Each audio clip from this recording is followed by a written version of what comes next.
is 6:30 p.m. Central Time, and it's time to get started with our webinar, Twisters in Real Life Science, Safety, and Storm Spotting. My name is Rick Smith. I'm the Warning Coordination Meteorologist here at the National Weather Service office in Norman, Oklahoma. We appreciate everybody joining us.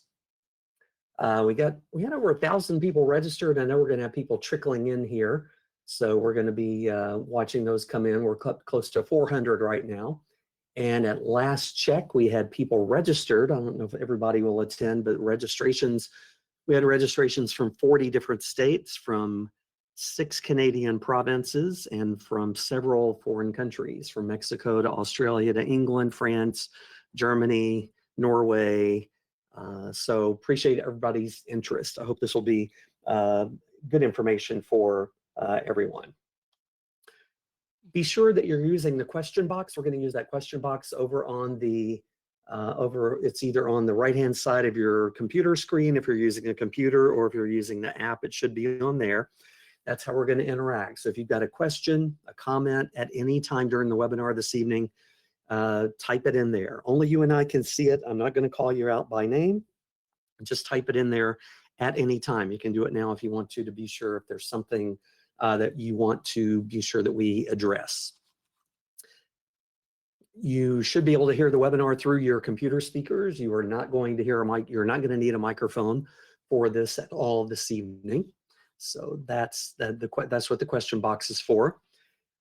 Because of internet issues, either on your end or my end, there's a good chance some of you are going to lose audio for a brief time during the webinar. It should last less than 1 minute, and so just hang on. If all of a sudden you hear the talking stop, then that's why. So just hang on. If it gets quiet and you can't hear anything, just hang on, and the audio should be back within a minute or less. We are recording the webinar. Occasionally those recordings do not turn out very well, but if this turns out well, we will package it up and post a video on our YouTube channel at some time in the next few weeks. Won't be tomorrow, won't be tonight, but it will be sometime in the next few weeks or so. We can send an email out to you when that is done. We are not able to share the slides, so unfortunately we're not available. We're not able to share the presentation with anyone, but we will be making that video, as long as it turns out, available to you on our YouTube channel again in the coming weeks. We've had a couple of questions. This is not a storm spotter class. This is not a storm chasing class. This is just to look at some of the science in the movie, and we'll talk about what exactly we're going to talk about here in just a second. We're not doing certificates for this. There's not really anything to do a certificate for. This is not really an official storm spotter training class. It doesn't really count for that, although we will talk a little bit about some storm spotter training material.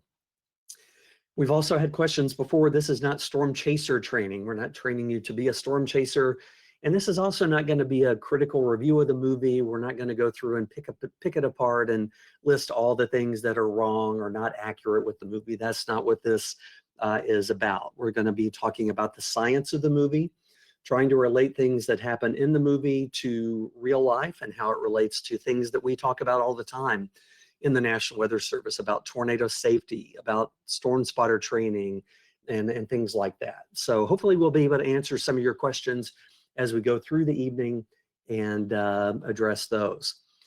Now, we are going to be talking about the movie. So if you have not seen the movie and you don't want to be spoiled about anything, we're not going to get deep into spoiler territory and explain every little plot point in the movie.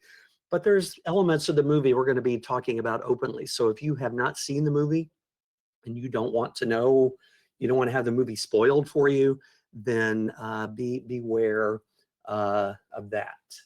All right, let me see if we can do this poll question. I'm going to try and launch a poll here to just ask you all a question to see. I'm just curious if you can vote on the screen there, yes or no. Just say yes. Have you seen the movie Twisters? Have you not seen the movie Twisters? Just curious about what we have as far as the breakdown of people that have seen it and people that haven't. I'm not going to ask for those of you who have seen it how many times you've seen it, but I know a bunch of people have seen it several times. Again, we're not going to get heavy into spoilers, but if you don't want to know anything about how the plot of the movie is or anything like that, then we're going to be talking about it here throughout the presentation. So just be aware of that. So we're talking about if you've seen the new movie Twisters, not the original, the new movie Twisters, the 2024 movie that came out a month or so ago. So I'll give it another minute or so here. We've got about 90% of you who have voted. So we'll wait another minute or a few seconds here to see if we can get any more votes. And all right, we'll go ahead and cut it off there. Let's see. I don't know if you're going to see that number. Okay, okay, you can see the poll results there along with me. So about 2/3 or 3/4 of you have seen the movie, about 25% have not. So that's a pretty good number. Certainly not required that you have seen the movie, but if you've seen the movie, you may appreciate some of the discussion a little bit more. But and again, just be aware that we're going to be talking about some of the parts of the movie there. So just be aware of that as we go forward. Before we get into the movie version of Twisters, I want to talk about the real life version of Twisters, and specifically about Oklahoma tornadoes in 2024. This has been an exceptionally busy year across much of the United States for tornadoes. Certainly in Oklahoma, that's been the case. So far in the year, we've had 111 tornadoes reported across the state of Oklahoma. In an average year, the whole year, we have 58 tornadoes. So we've already, almost doubled the average number of tornadoes that we see, or more than doubled the average number of tornadoes that we see. As is the case most years, the vast majority of the tornadoes are in the weaker end of the spectrum. So we've had 27 EF0 tornadoes, 56 EF1 tornadoes, 6 EF2s, 4 EF3s, 2 EF4s. So that it's been a busy year here in Oklahoma. And it's been a record-setting year for tornadoes as well. These are just some of the stats. By the numbers, 2024 tornadoes, and this is just for the state of Oklahoma. We've had the most EF3 tornadoes that we've seen in the state since 2015, the most EF4s since 2011. We had the earliest EF4 since all the way back in 2009 in Oklahoma. We set a record for the month of April for the most tornadoes ever recorded in the state with 56. And we did have the busiest tornado warning day that we've ever had at the Norman National Weather Service office, where we had 57 tornado warnings issued back on April 27th. We had a question here. I'll just go ahead, since we're right here, I'm going to address it right now. We've had 16 tornadoes in the state that have been rated EFU, that's EF unknown. So to rate a tornado, we rate it according to how much damage it produces, just like they talk about in the movie. We rate it according to the damage. So if the tornado occurs, but it does not damage anything, if it doesn't hit anything that we can use to rate the tornado, then we give it an unknown rating, or an EF unknown. So that is what EFU means. Okay. Let's go forward here. It's also sadly been the deadliest year for Oklahoma tornadoes since all the way back to 2013. We've had 8 tornado fatalities in the state of Oklahoma alone this year. 4 of those came on April 27th, where we had a tornado outbreak that affected south central and southeast Oklahoma after dark. On May 6th, we had a killer tornado that hit Barnsdall, Oklahoma, and Osage County, where 2 people died. And then on May 25th, another killer tornado hit northeast Oklahoma. The town of Claremore was hit when 2 people were killed in a mobile home there in Claremore on May 25th. So again, this is the deadliest year for tornadoes that Oklahoma has seen since 2013. All right, we've got a lot more people joining us. I'm just going to rehash some things here. We are recording this. Hopefully we'll be able to provide it on our YouTube channel. If you have questions or comments as you go along, type those in that question box. That's how I'm going to see the questions. So if you have something you want to ask, and we're getting lots of questions, and we're going to stop every once in a while and answer those questions. So Let me just scan through here really quick and see. Okay, we'll come back to some of those. All right, so let's talk a little bit about the movie. 74% of you who voted earlier said you have seen the movie, but for those of you who haven't seen the movie, this is just kind of a summary of the plot, just a really quick summary. The main character in the movie is Kate Carter. She is a former meteorology student in Oklahoma, a former storm chaser who has a horrible, devastating, disastrous encounter with a tornado during her college years, who leaves chasing, decides to quit chasing, and she goes to work for the National Weather Service office in New York City. Her friend Javi, who was also involved in that devastating encounter back years ago, finds her in New York and tries to bring her back to Oklahoma to test a new storm tracking system that he has developed. When they get to Oklahoma, she crosses paths with Tyler Owens, who's played by Glenn Powell. You've seen the trailers or commercials. He's the kind of the YouTube star who streams all of his chases and has a cast of chasers who help him. And he's very, very popular, over 1 million followers on YouTube. And they're kind of wild and crazy the way that they chase storms. And he likes the more dangerous the storms are, the better. So Kate comes back to Oklahoma with Javi, and they meet up with Tyler. And it's an exceptionally busy period for tornadoes in the state of Oklahoma. Big outbreaks are occurring day after day. So these teams come together, they're competing, and eventually come to work more together as they fight these tornadoes that are converging over central Oklahoma. So the movie takes place in large part right over the central part of Oklahoma. And that's kind of the basic plot of the movie. Now, the movie in reality was shot entirely in the state of Oklahoma. They shot this in 2023. So they began shooting on May 8th of 2023 and had to stop shooting because of an actor strike that was going on back on July 15th of 2023. They did not come back to the state until late November into early December, where they had to resume filming the movie in the first 2 weeks of December of 2023. Then they wrapped that up and put the movie together, and it was released in July of 2024. Lots of locations around the state were used for the movie, and some of you may live near or in these locations. So if you've seen the movie, this is kind of a list over on the left-hand side of some of the major scenes in the movie, and then kind of where they were shot. So the first scene in the movie is of the college students chasing a storm, and there's an overpass that plays a prominent role in the scene. That's all just south of Okarche, on Highway 81 or in that area between Oklahoma City and Okarche, just to the northwest of Oklahoma City. The downtown New York City and the National Weather Service office, those are all filmed in downtown Oklahoma City.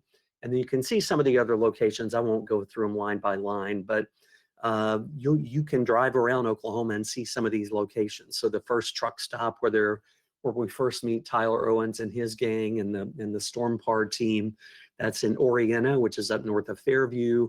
The wind farms, where the wind turbines played a major role in the chase on that day in the movie, were up in Osage County near Burbank. Crystal Springs, which is a town that's destroyed in the movie by a tornado, that's actually in Chickasha. So we have people from Chickasha, I know, that are with us this evening. The rodeo that's supposed to be the Stillwater Stampede Rodeo is actually in Spencer, which is out near Midwest City, just east of Oklahoma City. And El Reno is the only place that got to play itself, really. So El Reno is El Reno, El Reno in real life got to be El Reno in the movie. So it's interesting to see some of these actual locations. So, and again, there's maps available where you can find those and actually go out and check some of those out. Now, because they were shooting most of the movie in May and June and July of 2023, they did have to deal with a lot of real severe weather. At least half of the shooting days had some type of hazardous weather watch or warning in the counties where they were shooting. So these are the approximate dates they were shooting. And those black boxes are the dates where there was either a tornado warning, severe thunderstorm warning, flash flood warning, or heat advisory or something like that impacted the crew. we got to interact with the crew before and during production, and it was really encouraging to see how serious they were about weather safety, how they planned for weather safety. Each day that they were shooting, no matter what location they were on, they had identified a tornado shelter for all the crew to take shelter in.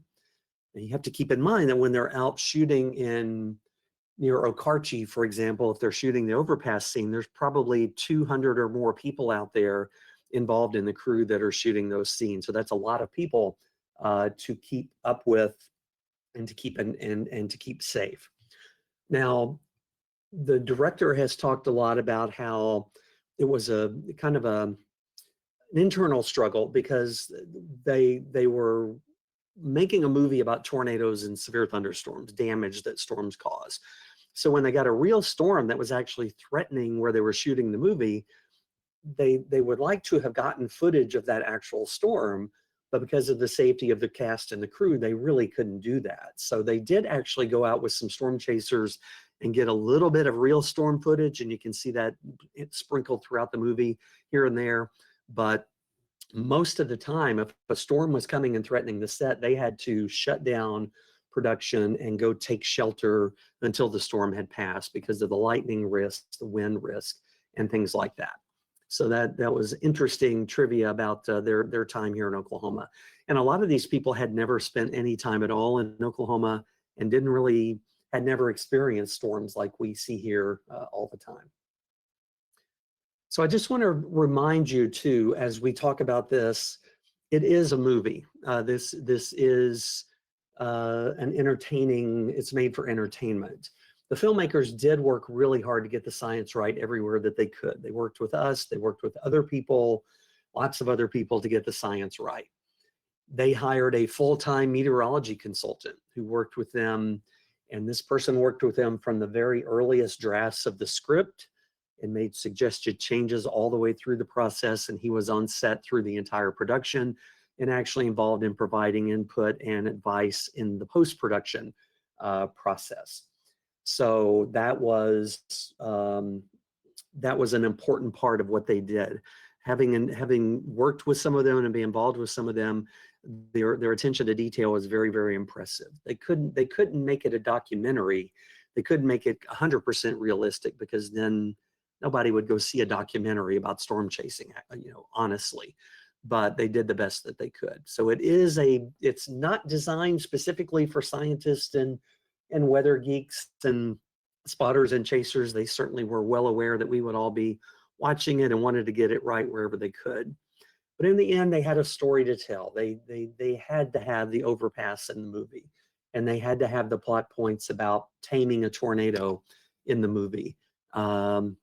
So even if it wasn't completely accurate, they had to be part of the movie for the dramatic impact.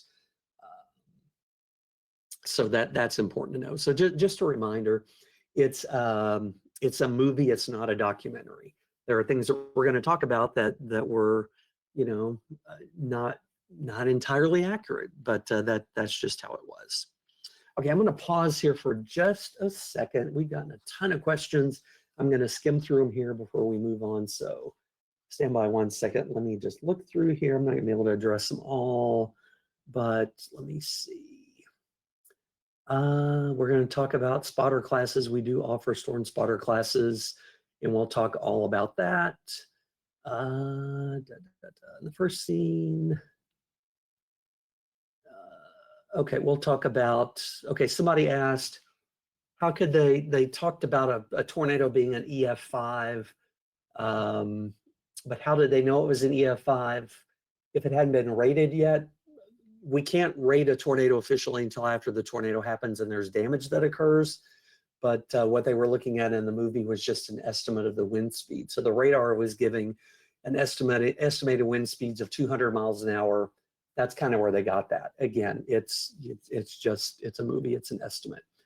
We talked about EFU. EFU means the EF scale the rating is unknown because it didn't have, we didn't have anything to rate the tornado based on. Somebody said, don't spoil it. We're going to spoil it a little bit, so you'll have to watch out there. Let's see. regarding the EF scale, there have been any attempts to update the scale to account for modern tech? Yes, the scale is undergoing an update right now that will enable us to be able to use in the Tornado Tornado, be able to at least look at mobile radar data, mesonet data, things like that. So that is in the works. Okay, we're going to stop there and we'll come back to more questions, so keep them coming.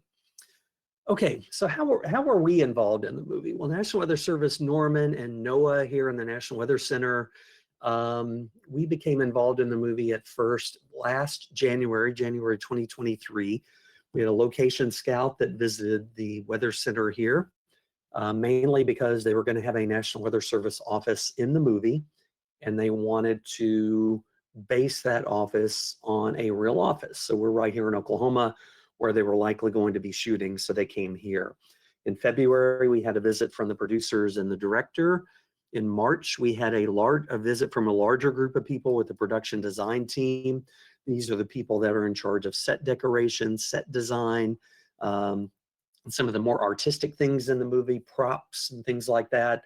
So they all visited our office in the building. Another follow-up visit in April, and then in May, we got to host a class for a lot of the cast and crew, and we'll talk about that. And then, as I said before, they started shooting the movie in Oklahoma in May 8th of 2023. All right, let's see. Just as a background, this may be some of you, your first exposure to the National Weather Service and what we do. We are a federal government agency, and there are 122 local National Weather Service forecast offices around the country. When we talk a little bit later about storm spotter training and how you can get involved, it's this local office that you're going to want to engage with. Like I said before, we had people from 40 states that registered for the webinar. We only take care of the small part of Oklahoma and western North Texas that we're responsible for.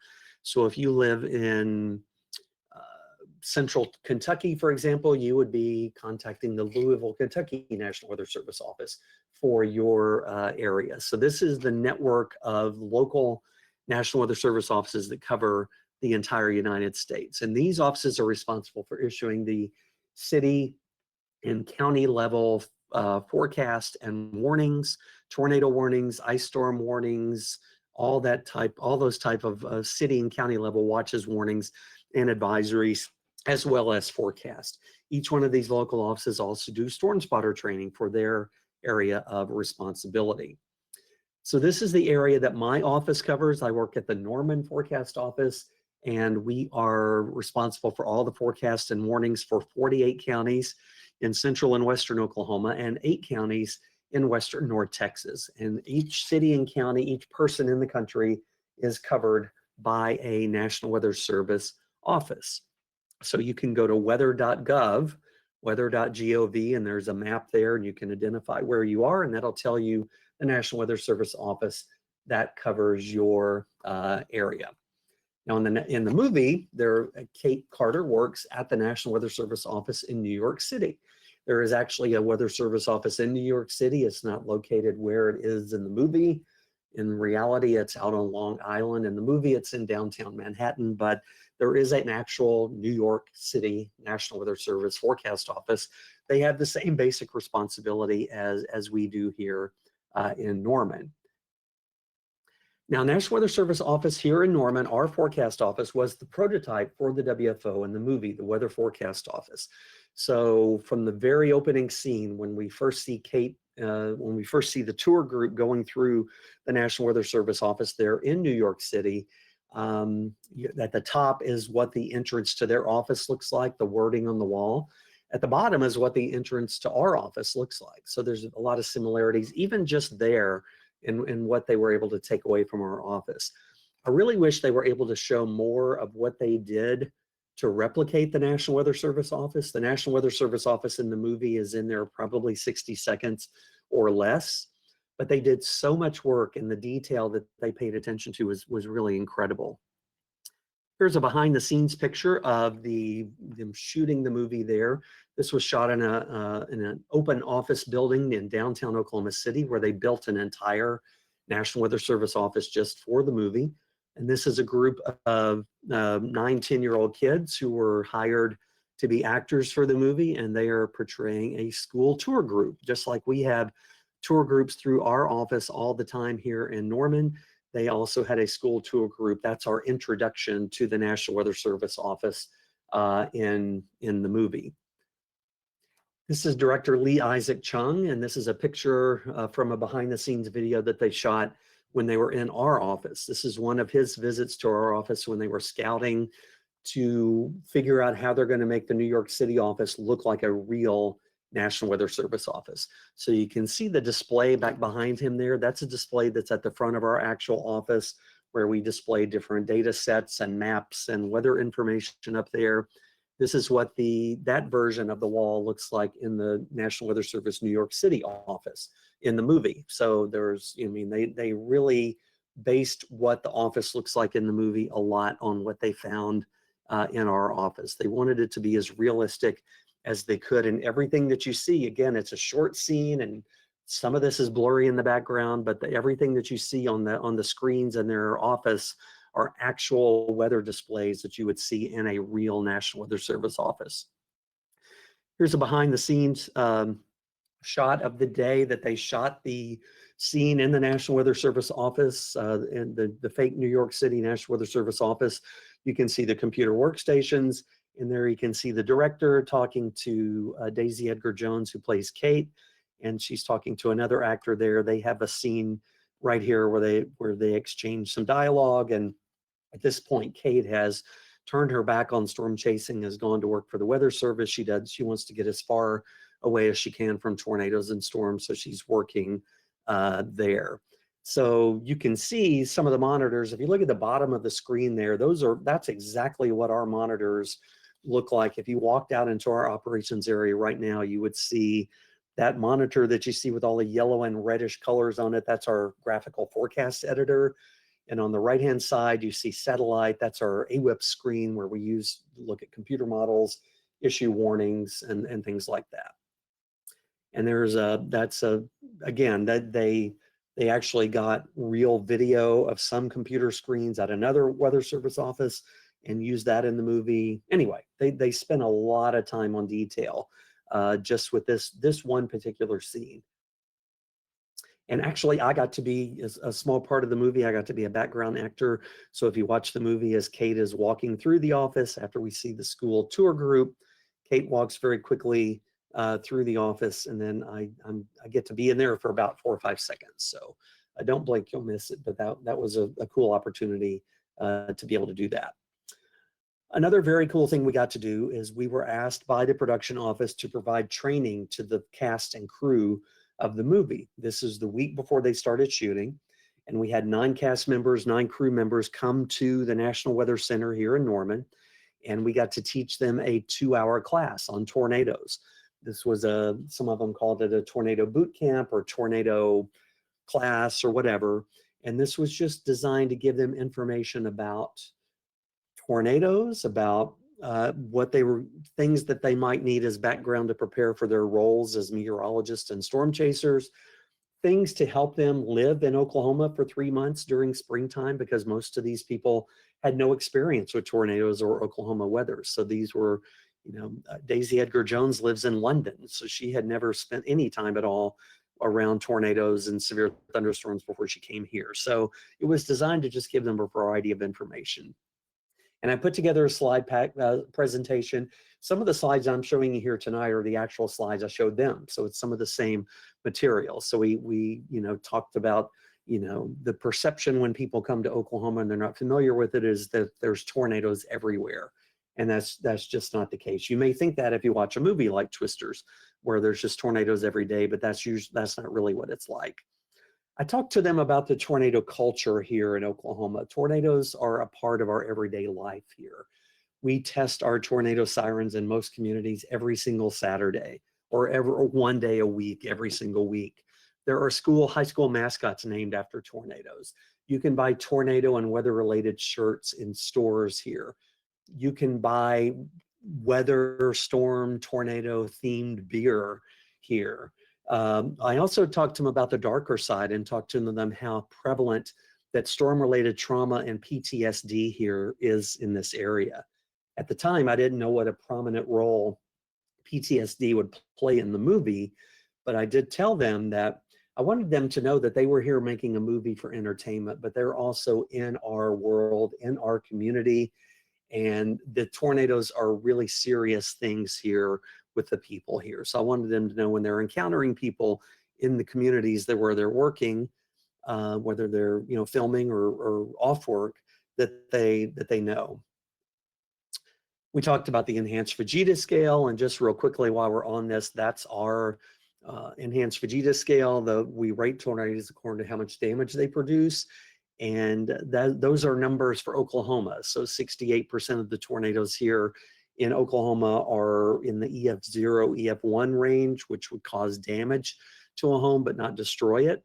25% are in the EF2, EF3 range. Those would destroy mobile homes and well-built homes. And then only 2 to 3% ever get into that EF4, EF5 category. I also talked to them about storm spotter training. I didn't give them a full-blown storm spotter class, but they learned about storm spotting. They learned about inflow and outflow and cold pools and updrafts, downdrafts, wall clouds, funnel clouds, scud clouds. We talked about all of that just so that they would have a sense of the world that they were going to be working in and living in. They got a lot more training on the set. Their meteorological consultant was there, and they had other meteorologists that they were able to talk to. We helped get the ball started on the training, but it certainly continued for them every day as they went through the shooting. So here's just a couple of pictures of our students for the day, and this I put their character names from the movie. So if you've seen the movie and you've seen the opening scene has Jeb and Praveen and Kate. There are three of the chasers there. You can see Kate there, or Daisy Edgar Jones, who plays Kate there. She was the star pupil in the class. She was the student that took notes the entire time. She had done research already. She was super into the weather. All of them were. All of them paid close attention to everything I was saying. They took notes. Daisy took notes and asked questions. All of them asked questions and were really, really interested as we talked about weather. So I was super impressed. There's another picture. There's the director in the middle there, and on either side of him is Javi, played by Anthony Ramos, and then Addie, who's in the movie for a short time there at the beginning, sadly, and they were enjoying the class there as well. After the class, we brought them up to our office to hang out, so they hung out probably an hour or more, and we just talked about all kinds of stuff. They asked so many questions. They asked questions about the first movie. They asked questions about what do certain words mean? What do certain terms mean? We talked about radar. We talked about all kinds of things. And they basically had to drag them out when it was time to leave. I think they would have stayed a lot longer, but here's Glenn Powell and Daisy Edgar Jones, the two main characters in the movie, and they asked lots of questions about everything Oklahoma weather and tornadoes and chasing and things like that. So they really did want to learn as much as they could. And then we got to take a little class picture. So this is all the cast and crew that came with us, including some people from NOAA and the forecast office that were also involved in some of the tour. Very, very cool experience. And you can't see what they're standing in front of, but here at the Weather Center, we actually have two props from the original movie. We have a Dorothy and a Dot 3 actual props that were used in the movie here. So if you ever get to come to the National Weather Center, you can see some actual props. And hopefully we'll get a prop from the new movie to add to our collection there at some point soon. So that's that. So the tornado class is one of the cool things we got to do. And again, I was very, very impressed with how interested they were in all of that. All right, I'm going to pause here again for some questions, and I'll just kind of go through these pretty quickly. Let's see. All right. Okay. Somebody asked, where did they find shelter for that many people when they were on the set or on location? I don't think they ever had shelter from a tornado. They had high school gyms or elementary school gyms that they had coordinated with someone with, I'm assuming, to shelter people. Most of the time where they sheltered, they were sheltering in vehicles because they were sheltering from lightning. That was the most common thing that they had to shelter from. Who helped with the radar part in the movie? The radar data in the movie is very accurate. much, much better and more accurate than the first movie ever was. Sean Waugh, who is a Dr. Sean Waugh, who is a severe weather researcher here in our building at this National Severe Storms Laboratory, was also a kind of an informal technical consultant. So every time you see the chasers in a vehicle looking at radar data, Sean picked out that data for them, and it actually reflects a real storm. So in the movie, if they're looking at a developing storm, the radar image that they're looking at is of a developing storm. They're looking at a mature supercell. In the movie, the radar image is a mature supercell. And they're all real storms from real cases in the area. So the first movie did not pay that much attention to that level of detail. So they did a good thing with that. Let's see. Will there ever be an EF6? There's no such thing as an EF6. EF5 is as high as it goes. That indicates a tornado 201 mile-an-hour winds or higher. Let's see. Why did they hide in an overpass and not a ditch? We'll talk about that. Phased array, we'll talk about that. Let's see. Okay, can you give a take on shifting east to Tornado Alley? Again, I'm just addressing some of these as we go along. Tornado Alley is not really shifting east. I think we're saying more so it's expanding east. We've had twice the number of tornadoes average in an average year that we've seen. In 2024, we've seen twice the average number of tornadoes in Oklahoma than we usually do. That's no indication that Tornado Alley is moving at all. We still have plenty of tornadoes, violent tornadoes. Nothing has changed with that. Tornado Alley, if you want to say the term Tornado Alley, it's expanding east. It's not moving, it's not shifting, it's growing, and it's growing off to the east to include for other parts of the country. Let's see. All right, we'll pause there and I'll come back for some more questions later. We'll keep moving here. Okay, so let's get into the movie itself. I'm gonna talk about some specific scenes, some specific things that happen in the movie. This is where it may get a little bit spoilery. I'll try to be careful, but I just be aware that if you haven't seen it, this may, spoil a little bit of it. So let's talk about the storm chasing in the movie. Storm chasing is the key to Twisters. That's what it's all about. It's about two different storm chasing groups, and their different goals, their different reasons that they're doing things, and how they interact. So the top left picture there is the Muskogee State College chase team that's at the beginning of the movie. There is no such thing as Muskogee State College. That's a fictional university. That was invented first for the original Twister movie back in 1996. So that's kind of the college that's represented both in the original movie and in this movie. When we talk about Dorothy being the instrument that they're carrying on the back of that trailer there, that's the tie-in. That's how Dorothy got to be in both movies. It's the same college in both movies. In the bottom right-hand corner is Tyler Owen's vehicle chasing a storm, and he's a lot more aggressive when it comes to that. So let's see, let me be sure. All right, sorry, looking at some things on the other screen here. So the storm chasing in the movie is definitely for drama purposes, dramatic purposes. It's to be exciting, it's to be interesting. It is not realistic as far as storm chasing goes in every respect of the word. There's parts of it that they get right, but the people in the movie are driving into tornadoes, they're driving too close to tornadoes, they're driving recklessly, they're driving on private property, there's destruction of private property, and there's all kinds of things that they're just doing wrong or dangerously in the movie that you should never do.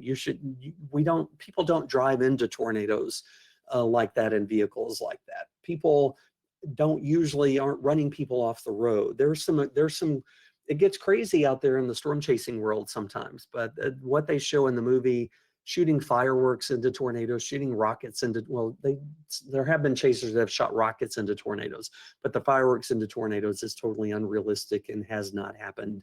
So just know that the storm chasing you see is really enhanced for dramatic purposes in the movie. So in real life, storm chasing, first of all, the National Weather Service does not have storm chasers. We do not employ storm chasers. We don't pay people to go storm chase. We don't even have volunteer storm chasers. That's not what we do. And I just have to tell you that the National Weather Service does not condone or encourage storm chasing in any way. That's not what we want people doing. We do not provide storm chaser training. We provide storm spotter training. Now we know that people are going to chase storms. We know that the number of storm chasers increased dramatically after the first movie came out in 1996. There are thousands of storm chasers out there on any given day. We encourage anyone who is going to chase storms. We can't stop anyone from chasing storms, but we encourage you to be as safe and responsible as possible to avoid endangering yourself and other people. Now, we got a question, what is the difference between storm spotters and storm chasers? Well, there are differences, but it's not as clear-cut as it used to be. Storm spotters, in general, storm spotters are people that work with local officials, either a local fire department, police department, emergency management office, amateur radio group. They're usually tied somehow to a city or a county or a town. So, Garfield County, Oklahoma has a storm spotter network that's made up of their different volunteer firemen and law enforcement and people that they train. Storm spotters may spot from their house. They may just look out their back window and report what they're seeing. Some storm spotters will deploy to a designated spotting location. So some communities like Moore, for example, their storm spotters have points. So spotter A, this is your spot where you're going to go watch the weather, and you stay there and watch the storms, report what you see. Some spotters will drive short distances to get into a better position to see the action area of the storm where a tornado may not be, or a tornado may be developing. So that's storm spotters. Storm chasers, there are a wide variety of interests for storm chasers, and I'll go over those in a second. Storm chasers may not be tied to a local jurisdiction. A lot of storm chasers will go wherever the storms are. So yesterday we were seeing storm chasing pictures from storm chasers of a large tornado in South Dakota. Some of those people drove many hundreds of miles and many hours to get to South Dakota to see that tornado. So storm chasers may travel hundreds of miles per day across many states. So those are the basic differences. But in reality, there is a lot of gray area when it comes to spotters and chasers. Before I get into that, there's all different types of storm chasers. There are amateur chasers, and probably the bulk of chasers are made up in this group. These are people like Tyler's group in the movie that are just interested in storms, and maybe they're taking pictures, video, they're streaming, whatever. Maybe they're making money off of that. So these are amateur chasers. This could be anybody from someone who just wants to go chase storms on their own, and usually not a lot of training. There are professionals. There are media chasers. Each TV station in Oklahoma City, for example, has a team of storm trackers or storm chasers that they send out. There are storm chase tours. We'll talk about that. There are photographers who make their living by taking pictures of storms.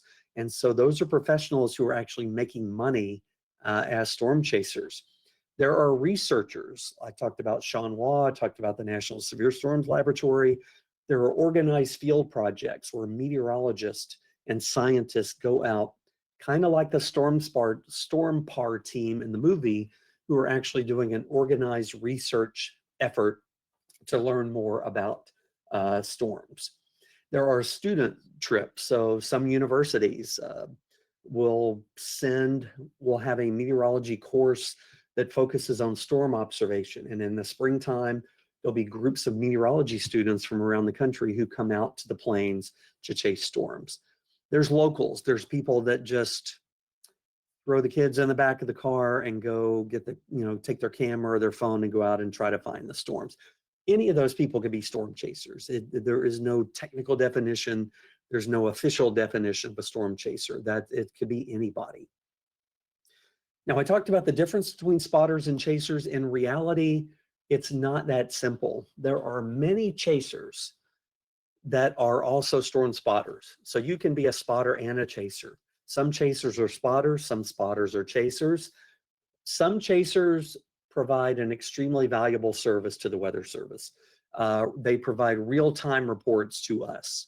So we're getting real-time information, not just from storm spotters, but from storm chasers who are out there. Some storm chasers, like you see Tyler and his crew in the movie, that are streaming real-time video of their chase.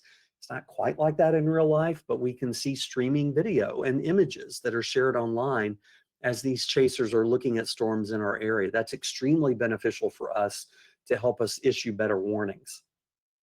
Many storm chasers also help the National Weather Service document tornadoes and other events. When we are trying to piece together how many tornadoes we had the day after the storms happened, or what intensity the tornadoes were, or where they touched down and where they dissipated, the information that we get from chasers is invaluable. Pictures, videos, stories of their storm intercepts, the drone imagery that they're able to provide either during the tornado or of the damage, especially after, is extremely beneficial for us.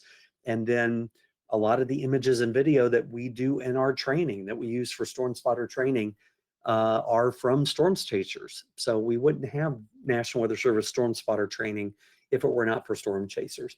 So I know a lot of people think that storm chasers are bad and storm spotters are good, but that's not how it is. There are very good storm chasers that are also spotters that do the same thing spotters do.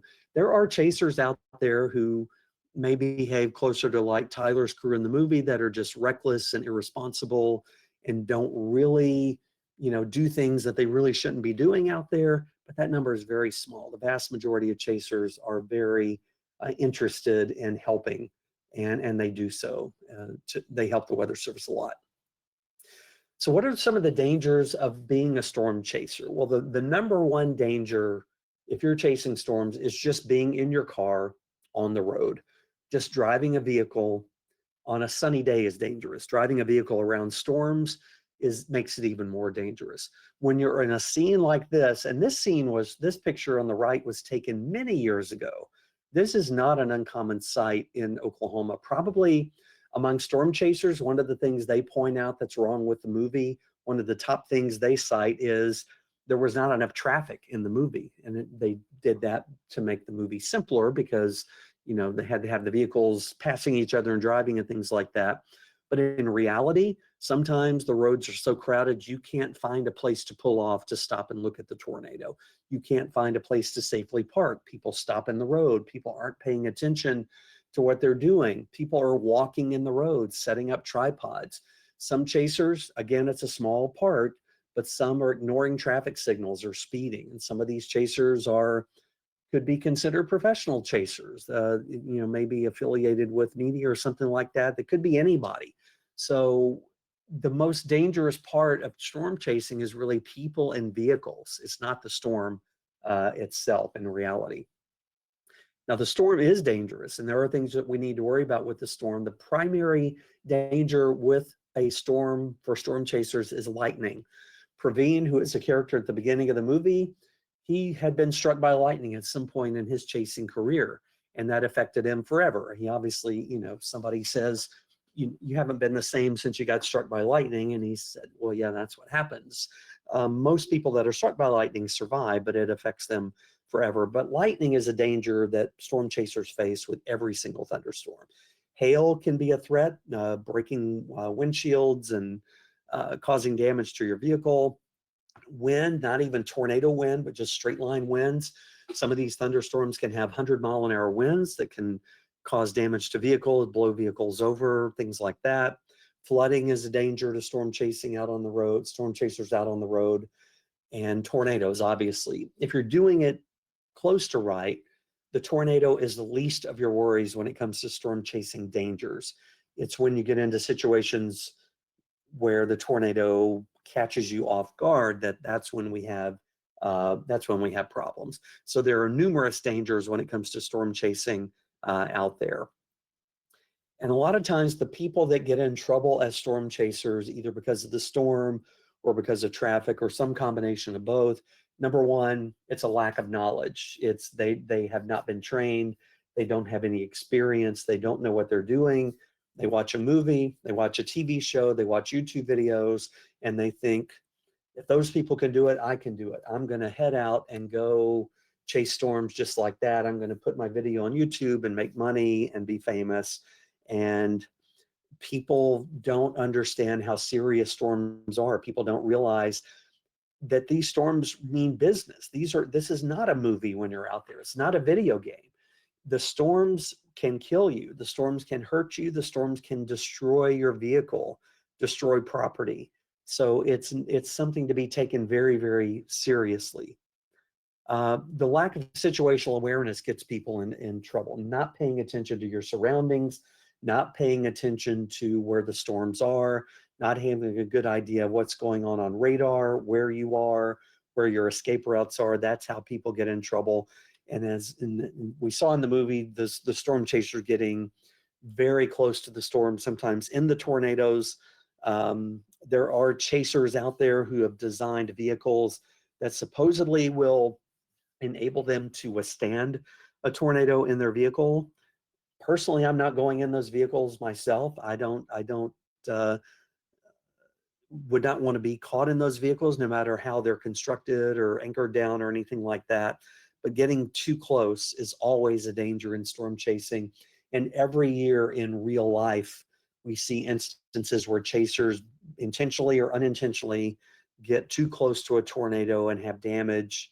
And it's really a miracle, and it's really amazing we haven't had more deaths and injuries from storm chasers than we already have. The ones that we've had have been tragic, but yeah. And then just basically overconfidence. Like I said, just because you watch Twister and Twisters, just because you've seen your favorite storm chasers TV series on TV, just because you watch YouTube videos, just because you've been to one or two storm spotter training classes, that doesn't mean you're ready to go do what they're doing on television. That doesn't mean you're ready to go out in real life and be a storm chaser. I know people are going to do it. We want you to be careful if you do it, but we want you to realize it's not a game. It's deadly serious, and you have to treat it that way. Okay, there are storm chase tours that are out there. If you watch the movie closely, there's a couple of scenes where there is a storm chase tour. Like in one scene, this van stops and these people bail out of the van. They're wearing these orange rain ponchos. That's a storm chase tour in the movie, where people have paid money to professionals to take them on a tour. And the official Weather Service statement on these tours is that storm chase tours that are operated in a safe and responsible manner might provide someone with little or no experience the opportunity to observe storms with someone who's more experienced. So there are there's ability out there to go on these tours. We don't endorse the tours. We don't tell you to go on a tour or which one to go on. There are over a dozen storm chase tour companies. And the way this works is you pick a range of dates. They have dates available. You pay them anywhere from $2,000 to $5,000 for about a week. You have no guarantee of seeing a storm or a tornado, and you are with professional tour guides, hopefully that are experienced with safety in mind, and you're in 15-passenger vans with 6 to 10 people in each van. Now, I can tell you that the popularity is always very high for these storm chase tours, but because of Twisters, some of the larger tour companies have already sold out all of their tours for the 2025 season. Some of the more popular tour companies have already sold out most of their 2026 storm chasing tours. So if this is something you think you're interested in, again, you've got to do your research. You've got to find a safe and responsible company that will take care of you and realize the risk that you're putting yourself at. But this is an option if it's something that you want to try. If you want to go storm chasing and you're dead set on it, there are people from all over the world that take these tours every year. Now, more storm chasing in real life, there are actual field research projects from the National Severe Storms Laboratory, the University of Oklahoma, other universities across the country, other science organizations, the Doppler on Wheels project. All these images are from actual official field research projects being done by scientists. So similar to the upper left-hand image, there's a drone, an airplane, a drone being launched from a moving vehicle there. There's a drone in Twisters that Lily pilots and they use it mainly to get visual observations of the storm, but you can also instrument those. Those are used in real life. We launch weather balloons close to tornadoes. We have mobile radars that we put close to tornadoes. If you've seen Twister and Twisters, you've seen Dorothy. Dorothy is actually based on a real device that was used by the National Severe Storms Laboratory back in the early to mid 80s. It was called Toto, the Totable Tornado Observatory. And if you know, Toto was Dorothy's dog in The Wizard of Oz. You can see how Dorothy and Toto are related. And in the first Twister, 1996, Dorothy was the main tool that they used. These things were put down in the path of a tornado. They were filled with these little weather sensors, and the hope was the tornado would pick up the sensors and would give us readings from within, give the scientists in the movie readings from within the tornado. Dorothy lives on in the new movie, Muskogee State College. It's the same college. So there's a Dorothy 5 in the movie. The technology has been refined, it's been modernized, but that technology, the build of that, especially the way it looks, was based on Toto from back in the real life National Severe Storms Laboratory experiments that went on back in the 1980s. Toto was never successfully deployed in front of a tornado. I think the one time it got closest to a tornado was actually blown over and really didn't capture any measurements. So for Toto to work, the tornado has to hit it and get those instruments that are attached there. There was nothing that flew up into the tornado or anything like that. Okay, one other thing, we're going to take a break here in 1 minute. One other thing in the movie is one of the groups of chasers is affiliated with something called Storm Par. Javi, who's one of the main characters in the movie, Kate's friend, starts this company called Storm Par, where they take these small portable radar devices out, and their goal is to put 3 of them surrounding a tornado to gather Doppler radar data from the tornado as it's occurring, to learn more about how a tornado develops, dies, and moves and things like that. So Storm Par is one of the main characters in a way in the movie. PAR stands for phased array radar. So in real life, PAR is phased array radar. There is something called PAR, and the phased array radar that's in real life looks a lot like the shape of it looks a lot like what's in the movie, except the real life phased array radar is not portable. So on the bottom right of the screen there, you can see a little Storm Par van, and you can see the little mini phased array radar units that they deploy around the tornado in the movie. That's beside what the real phased array radar looks like. So that kind of gives you an idea of the scale.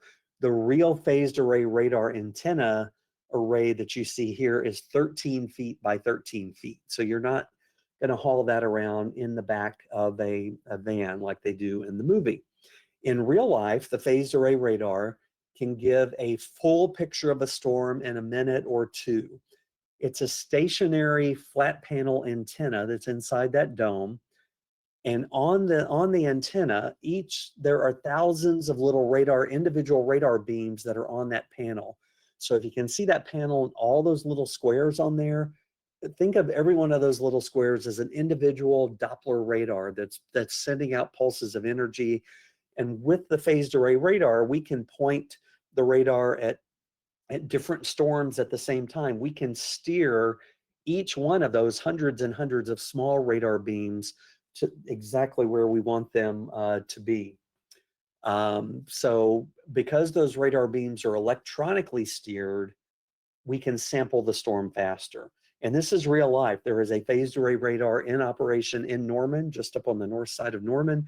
Here, if you drive by on I-35 and look off to the east, just after you pass the Robinson Street exit, you'll see the actual phased array radar out there at Max Westheimer Airport. That's real life. And eventually, this may become the new generation, the next generation of Doppler radar that the Weather Service uses. That's yet to be seen exactly how that's going to pan out. But we're many, many years away from that rolling out. But this is being tested, and we are able to see this data from time to time in our office. You get a lot more rapid scans, a lot more rapid updates, and quicker 3-dimensional pictures of the storm with the phased array radar. Now, there is a mobile phased array radar. It does exist. It's not lightweight. It's not deployable like in the movie. It sits on the back of a large flatbed truck. So this radar is operated by the Radar Research Center here at the University of Oklahoma, and the radar is called Horus. And there you can see a picture of Horus in the top left hand, and then a bottom right there you can see an actual picture of Horus deployed and scanning a storm. It's a big radar. It has to have a generator. And if they were ever going to do anything realistically like they have in the movie, if we ever get to the point where we have these small phased array radars that you can actually pull out of the back of a truck and point at a tornado, that could happen down the road, but you're going to have one of the things that's going to have is a generator. So in the movie, they don't worry about that so much because it's a movie, but this is not out of the realm of possibility that could happen in real life. So that's one example of a mobile phased array radar. All right, let's see. Let me pause here for just 1 second. Stand by 1 second. Just got to be sure that my slides are in the proper order here. Okay, yeah, we're almost at a break. 2 more slides here. We're almost there. So just want to be sure we were in the proper spot here.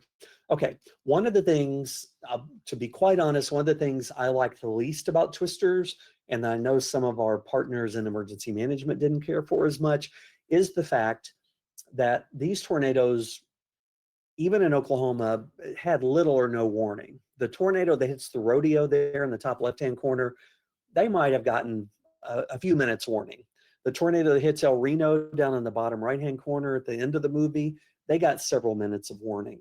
But that's not realistic. And it's also not realistic the way that people in Oklahoma in the movie are behaving in response to those tornadoes and tornado warnings. It's very unrealistic how they seem to not know where to take shelter. They seem not to know what to do. And again, you have to suspend that disbelief to enjoy the movie as a drama, as entertainment. I know it's not real. I know that's not how it works. But for the movie, it had to work that way. Because in reality, if it happened in the movie like it happened in real life, there wouldn't have been a movie really to watch. There would have been no drama. So in real life, when we have tornadoes impacting events like a rodeo, like a softball game, like a farmer's market in El Reno in May in Oklahoma, in reality, we are talking to local officials at the National Weather Service days in advance. We are providing emails, we're providing webinars, we're providing information to the local emergency managers, the local event organizers, days in advance. So if this was a real May in real Oklahoma, these officials in El Reno and in Stillwater in the movie would have had a very proactive stance on preparedness and awareness.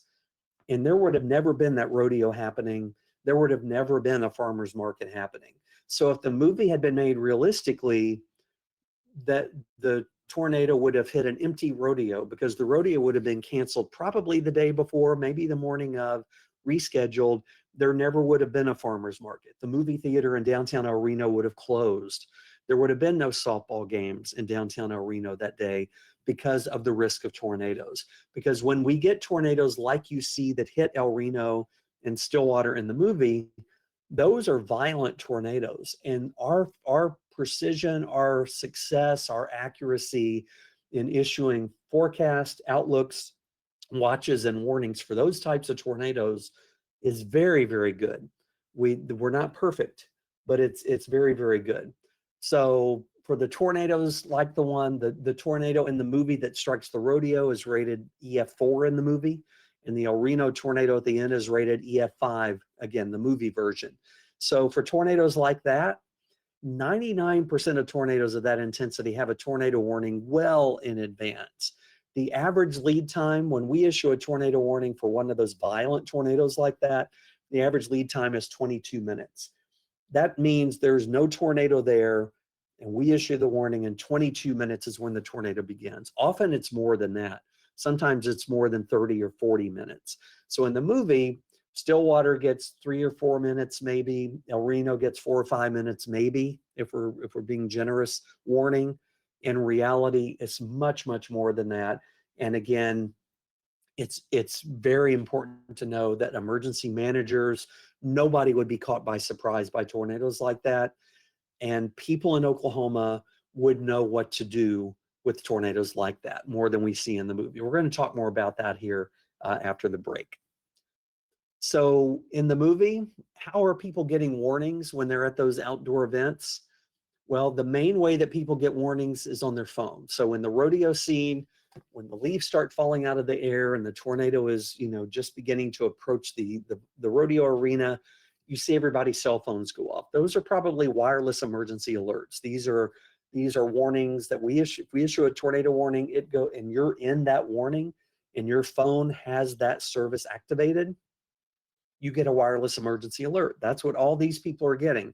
That's their first warning that a tornado is possible. There are also weather apps that push warnings to you. Now, if you've got a cell phone, there's a weather app that came on your phone. But chances are that weather app is not going to push a warning to you. You usually have to go download an app that's going to push a warning to you. So if you have a local television station that does severe weather coverage, chances are they have an app. So if you're in Oklahoma City or Oklahoma, all the Oklahoma City TV stations, if you get one of their apps, it's going to push National Weather Service warnings to your phone. You can get an app from FEMA. You can get an app from the Red Cross. You can buy apps. There's all kinds of apps that you can get that will push warnings to you, tornado warnings, to alert you if you're away from home. Now, the other way that we see people in the movie being alerted to the tornado is the outdoor warning sirens.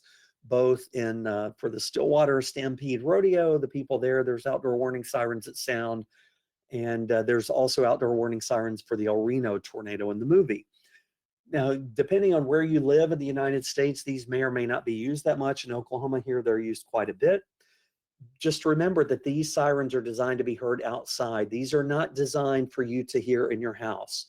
If you can't hear your nearest outdoor warning siren in your house, it means it's working correctly. You're not supposed to. And you should never rely on that outdoor warning siren, if they're used in your area, to be your primary source of a tornado warning or to be the basis for your final decision to shelter in a tornado. We find over and over again people rely too much on those outdoor warning sirens, so don't do that. Okay, we're going to take a break here. I'm going to pause and look at some more questions here, and we're going to take a short break. So let's see. Let me look at what questions. We got a lot of questions coming in, so keep those coming. We talked about the phased array radar already. Let's see. Sorry, my screen is shifting around here.